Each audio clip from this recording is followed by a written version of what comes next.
Okay, well, I'm just going to press play. I don't know what happened to the display. It's gone. There was a display supposed to be on the app. Okay. And then let me turn off the alarm. We are recording, by the way, just so you know. Okay. Yeah.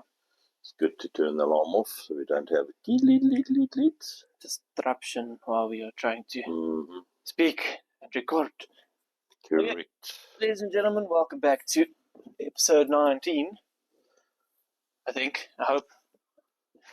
Episode. Yeah, the next episode of Slice of Mills. Mm. The raw, unfiltered chat between a father and a son. Yeah.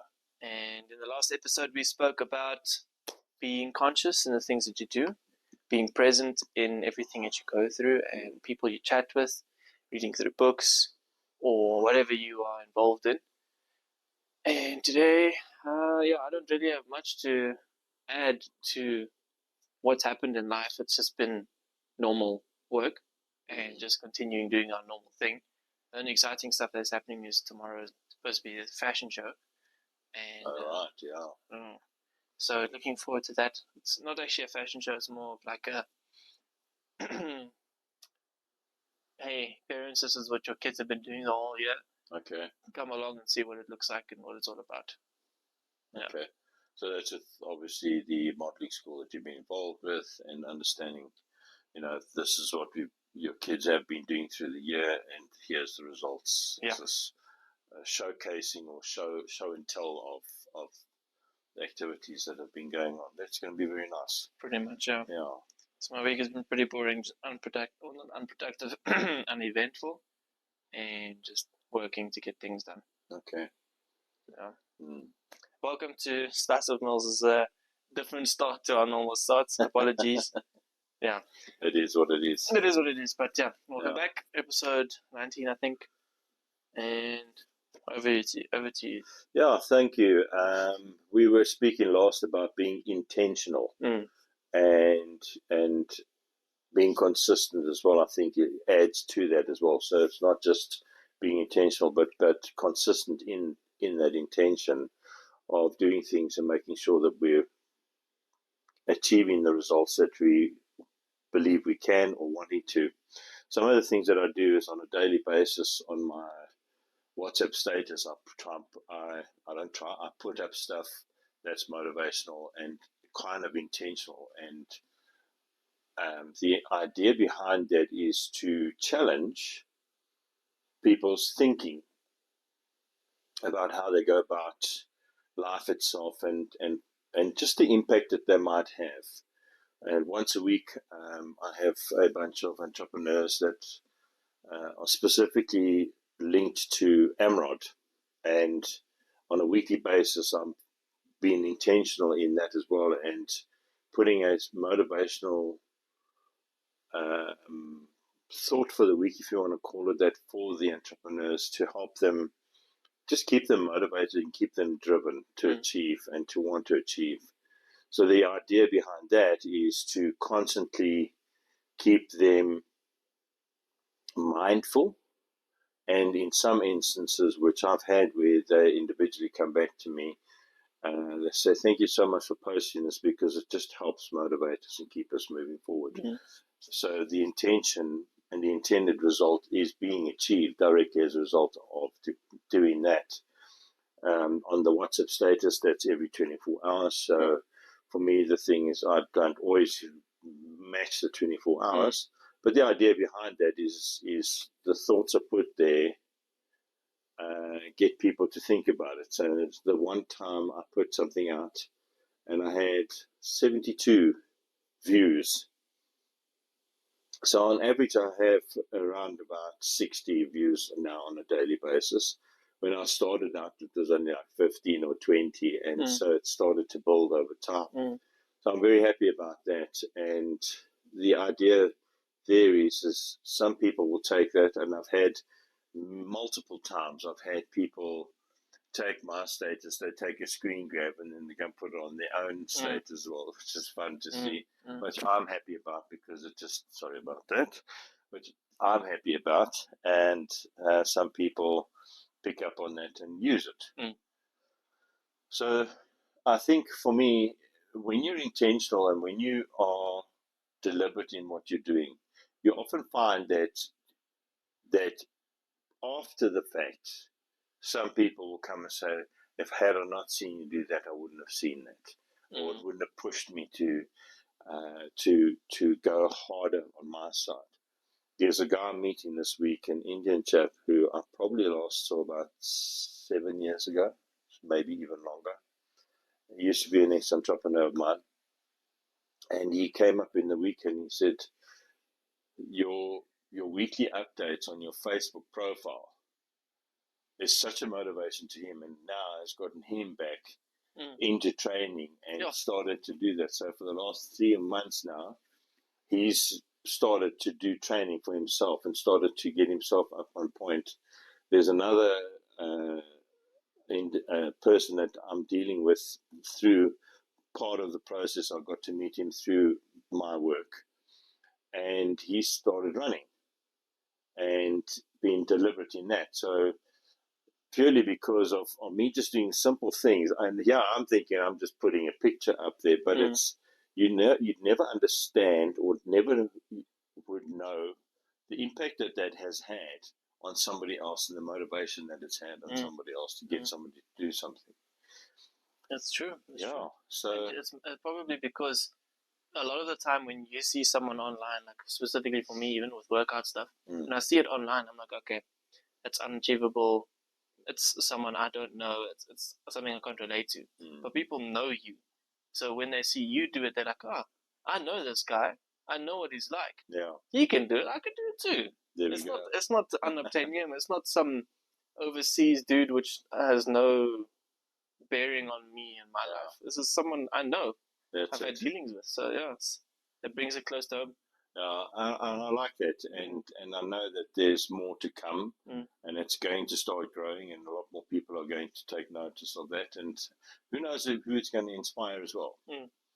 And even the guys that we chat to, you don't know the impact that you have on that person, and unless they actually come and tell you, you will never be in a position to really understand what it is and the impact that you have had. So in this week, I've had situations where I've got people that have been a bit slack, and I have no problem in challenging people. And for me, I have found that when you start to challenge people and they start to realize, but hang on, I'm actually being quite slack. And I need to change, and I need to do something about it. And so my role as a business mentor is to help encourage people to snap out of that lackadaisical, that complacency, that unintentional living of life and unintentional existence of running my own business. They've started the business, and for what? What end, what goal? Exactly. So what's the intention? Well, why are you doing this thing? And when you help them to take a step back and say, okay, what's this all about? How can I improve the situation? How can I say, okay, stop the nonsense? Because really there's so much rubbish that people tolerate. And when you talk to people like this and you really take them on, you say, just stop it. Really just stop it. Why are you here? What's the purpose behind this? And when people take a pause, think about it, and really take stock of their situation and what they're busy with, for them sometimes they say, okay, let me go and see what I can do about this. Let me really think about why am I here? What do I want to achieve? And those that I actually achieve and get to really have conversations with, it's incredible what they start to achieve and what they can achieve. I've got an entrepreneur, I think I might have mentioned this in the past, but the very first time I met him, within 5 minutes he was crying. Literally in tears, and I'm thinking, okay, where to from here? I felt so awkward, and my word, okay. I haven't heard the story. Why was he crying? Yeah, so why he was crying was he had said to me, this program has really messed him up. So the program is it's very intentional.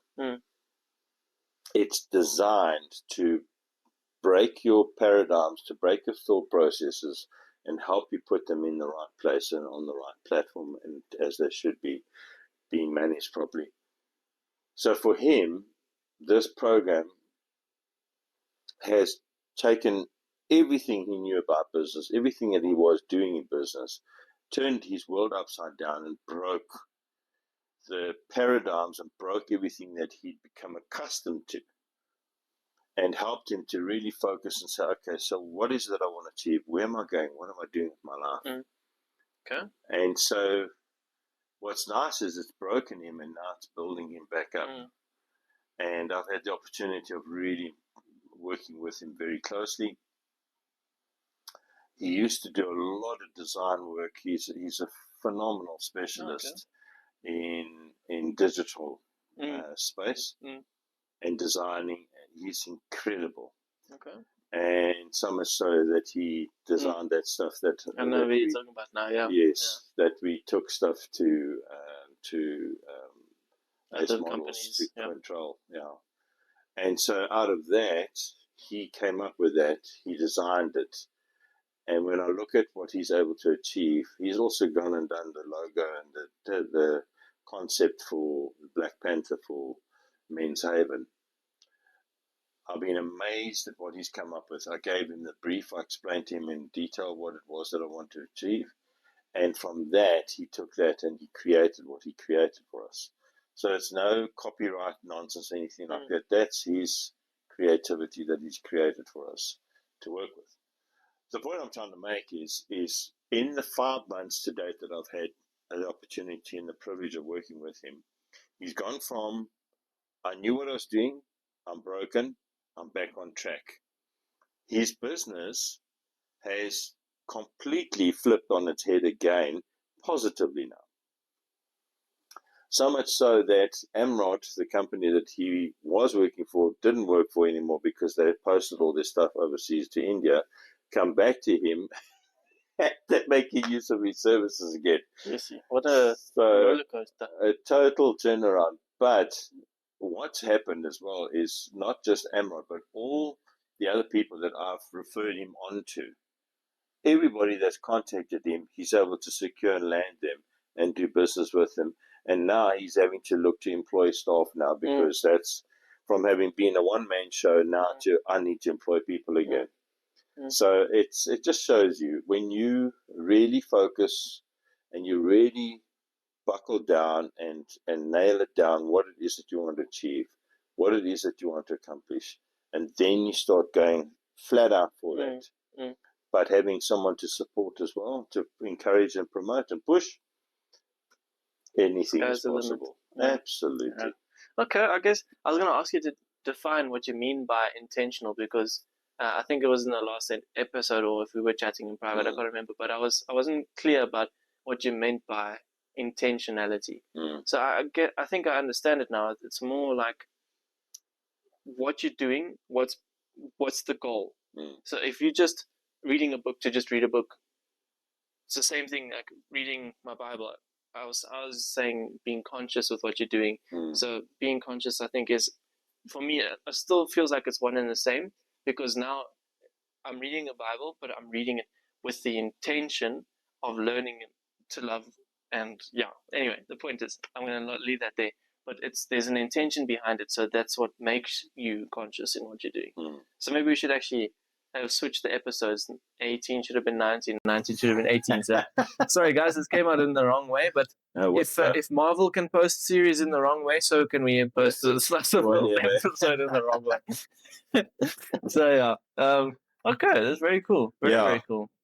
Yeah, so when you, this is something I love doing with entrepreneurs as well. Is I've got a diagram thing that I've been working on for a number of years now. And I often say to entrepreneurs, and maybe we'll do a diagram, put a diagram up here so people can see what it is. We've removed our blankets from here and we'll put some balls up. So maybe what to do is get a small whiteboard. We'll put something, whiteboard, and then I'll sit and explain how things. But in essence, the idea is in 3 years from now, what does your business look like? So I say to the guys, what does it look like? So And then I do a graph like this, and X and Y axis, and I put the picture of what their vision would look like in 3 years. I draw a line down to the center, and then that vision, oftentimes, in fact, probably 97% of the time, it's in their heads. It's not written down anywhere. So it's not clear, but it's a kind of a lovely idea in their head, and that's where it's parked. So they're working towards this idea in their head, which can always shift and change. Which does. Yeah. So okay, if it's not intentional, then I put a blue thing around, because I say it's imaginary and it's in the clouds. It doesn't really mean much. And I'll bring it back down to now, and then I put a 1, 2, 3, 1, 2, 3 in the bottom. And so this is timelines. This is activities. There's your x-axis, your y-axis is timelines. So the x-axis, I say in year 1, there's so many different things. In year 2, so many different things. In year 3, so many things to achieve. Year 1, 2, 3, and you divide that into months or whatever timeline it would be. So the idea behind this is to say, that's what you want to achieve. This is where you are now. What steps do you need to achieve in order for this to become reality? So we put it all together in this lovely graph setup and that.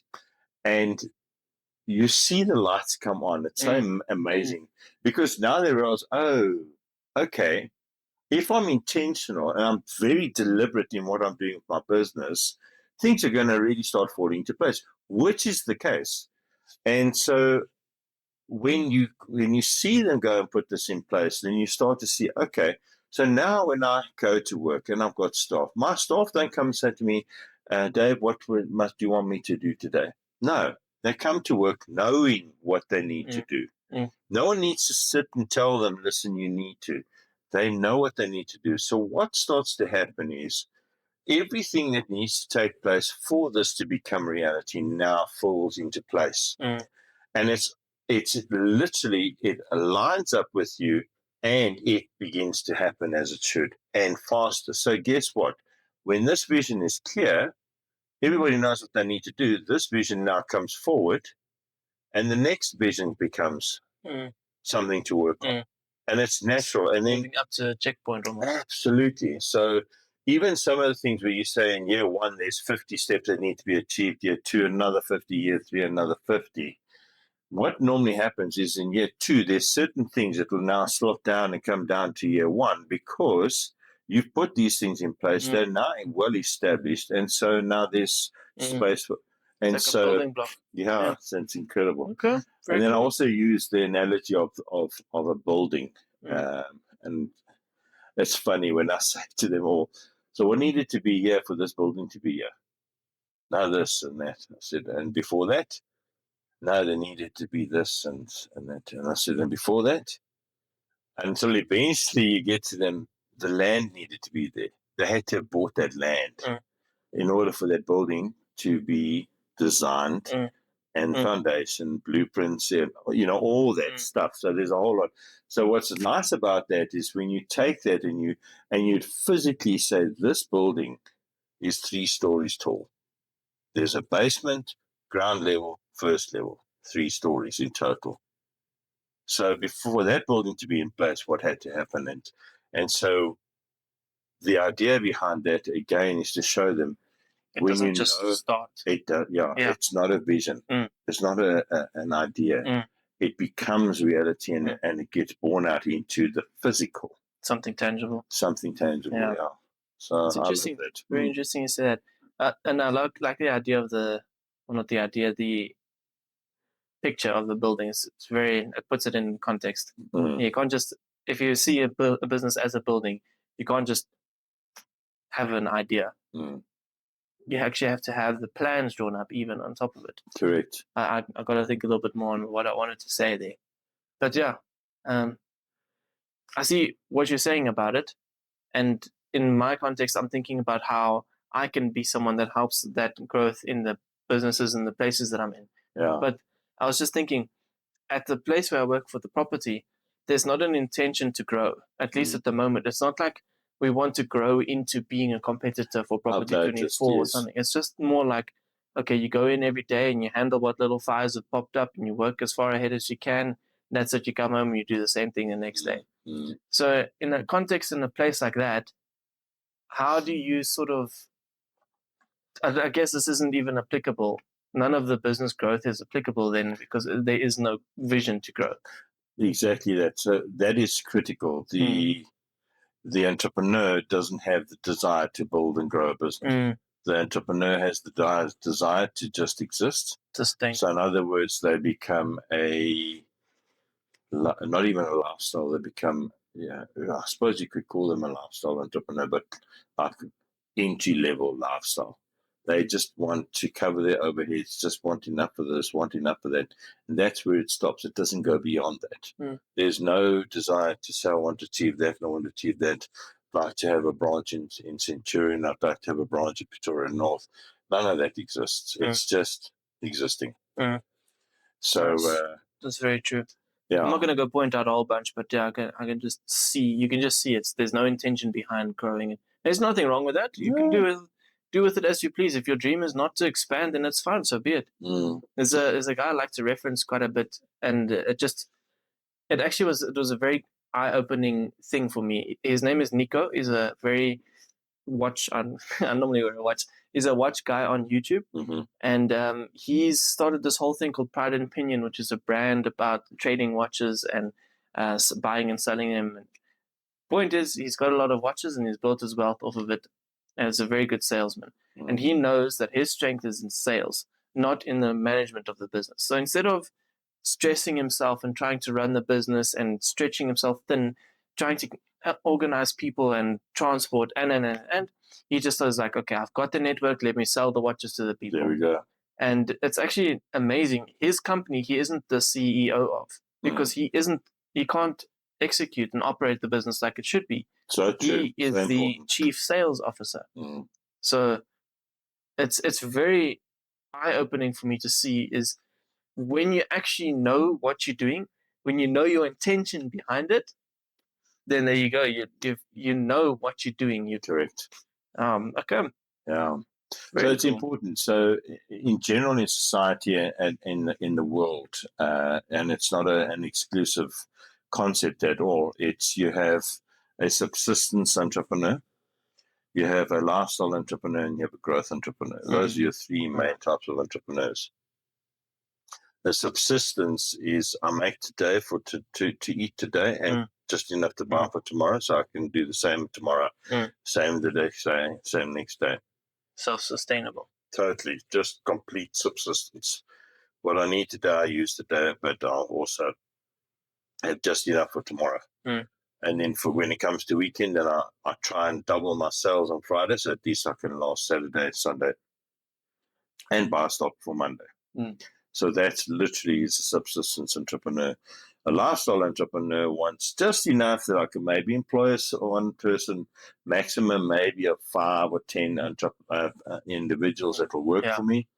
Remember that other guy that was in Sage and used to drive that X6. Yeah. Anyway, he was at that other gym that I used to go to. Now he is very much a lifestyle entrepreneur. He's got his holiday homes at the coast, another holiday home at some inland town that he likes, plus his fancy house that he's got here in Pretoria area. And then he's got his office space, so he goes to office, his staff are there. He's got a nice X6 to drive around in, and he can go to work when he wants to, and he doesn't have to. He's only got Apple products and that kind of stuff. And I get you saying he set up the business in such a way that it funds the lifestyle that he wants. Absolutely, kids go to best school, all that kind of stuff. So that's what a lifestyle entrepreneur is.